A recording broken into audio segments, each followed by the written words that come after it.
Hi! In this video I'm going to be talking about trichotillomania and dermatillomania and some ways that you can try to start cutting down the amount if you have these disorders, ways that you can cut down the amount that you spend doing the behaviors. So trichotillomania is, in case you don't know when you're watching this and you were like, what is that? It is obsessive hair pulling or picking, plucking. Most of the time, it's people will pull out hair till sometimes they have bald patches or noticeable things like that. With me, it's my split ends. I go through and I pick and pull at them for hours obsessively, and it's to the point where my hair is really damaged. It makes them so much worse, but it's so hard. That's not enough to make me stop. I used to think, oh well, I'll just stop because I want my hair to be nice. It didn't work. And dermatillomania is obsessive skin picking or scratching. Some people will pick till they bleed, or messing with cuts or things that are healing. And with mine, the trichotillomania for me started about 3 or 4 years ago. The dermatillomania I've been doing since 4th grade, and it started with just constantly itching my scalp, and then I started picking at it, and it goes on for hours, and both of these things are always when I'm anxious, but then it gets to the point where sometimes I'm just bored and I'll do it. I just find myself, sometimes I don't even notice that I'm doing it.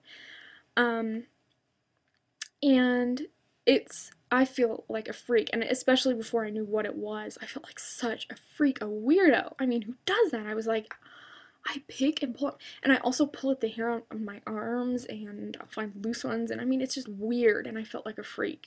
With the dermatillomania, I also started now, it's gotten to the point where I'll scratch and itch things like pimples and bumps and things on my skin, and I'll pick and itch, and it gets to the point where I'm all scratched up. Yeah, so, and it's a genetic thing. People in my family have this. It's on the OCD spectrum, so there's also a lot of that in my family. And here are some ways that, and right now I'm not going to say that I'm completely, I haven't done it in this much time, or I'm actually struggling a lot with it right now because things have been getting kind of intense. The social anxiety's gotten worse. I have depression now. Just so it's been worse for me actually. I've been really struggling with this, but I have in the past been able to go a long time without doing the behaviors, and it's because I think I put more effort in then. Right now, I'm just not even putting the effort in. But yeah, it's not an easy thing to overcome, but I have been using these to help cut back on the amount that I do the obsessive behaviors, and they help a lot. So a lot of the times people might suggest, and I've been suggested this before, well, use the reward system, and if you don't do it for a day, and then maybe they'll increase it to, 2 days, 3 days, a week, give yourself a reward. That doesn't work at all, and it's been studied, the reward system has been studied, and it's not very effective oftentimes. For certain situations it is, but even with disciplining children, it's not always the best technique. Because in my case, I would not care about the reward. When I wanted to pick my hair or skin or whatever, I would think, well, I'd much rather do this now than get a reward. So I wasn't enamored with the rewards thing. Even if it was something that I really wanted, I wouldn't do it. Then I'd start feeling like, you don't deserve the reward anyway. So that didn't work.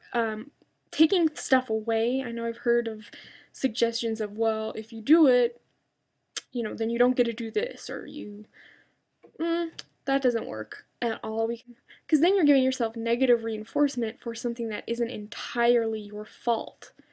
It's not that simple. It's not as simple as having a child throw a tantrum and taking something away from them. It's not the same as that. So you're just essentially telling yourself, you're lame, you're stupid, and so I'm taking this away from you. It's just not gonna help at all. So those two things have not worked for me, and they're not very effective. But one thing that I have seen a lot of results from is just, it's pretty simple, it's easy, you just put your hair back in a ponytail if it's the hair pulling. If you're a guy, that's not going to work so well. And for me, I mean, I don't pull out of my scalp, so it works. If you're a girl, I mean, you wouldn't want to mess your ponytail up if you're out in public, so that might work better. But this works a lot for if you pull from down here, or if you pick your split ends, just get your hair back. Or if you're a guy, wear a hat. If you're a girl, you can wear a hat too. If you already have bald spots, you're probably already doing that. Don't take the hat off. No baseball caps though. I think that's tacky. Get nice hats. You know, fashionable hats. But if you don't have anything else, that's fine. It'll work. So put hair in a ponytail, put a hat on. And I went one time, I think during the summer, I put my hair in a ponytail every single day. And when I was home and till I went to bed, and I was able to go about a month and a half without picking my hair once. Well, you know, there'd be a couple times I catch myself and I didn't count that, but actually sitting there and picking it, I didn't do it. So that was really, yay, that was a good thing.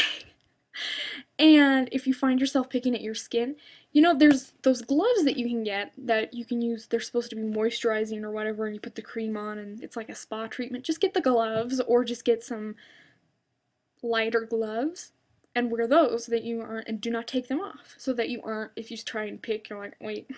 Or wear a jingly bracelet that makes a lot of noise with, maybe a charm bracelet, because then when you do this, it'll make noise and it'll remind you, you'll hear the jingle and you'll go, oh, whoops. Something like that can work really well. The problem with the putting my hair back or the wearing the hat is that I like to wear my hair down. And so I find myself, you know, if I have my hair down in public, sometimes I will try not to in public, but if I get anxious, especially with the social anxiety, I'll find myself picking at it and doing this type of thing. And so that doesn't, I mean, you know, that's gonna happen because I'm not gonna wear my hair in a ponytail every single day. I could, I guess, but what really the important thing is that I need to remember to, when I come back, because I typically will do it in my room when I'm alone or something like that, is put my hair back immediately when I'm back in the room. So I just will keep a rubber band, I mean a hair band, you know, around my wrist, and anytime I find myself doing it, I'll put my hair back. Or if you want to have the hat with you or something, anytime you find yourself doing it, put the hat on. And obviously with the gloves, you're not going to be out in public probably wearing the gloves, but they'll work for at home, and so you can put those on. Or put the bracelet, you know, the bracelet's obviously something that you could wear all the time. And that has helped a lot cut back on the obsessive behaviors. And I'm on Zoloft now, and I'm hoping that'll also help with my obsessive behaviors a little. I've been trying for years and years and years to get over it. It's not easy. It's a continuing battle.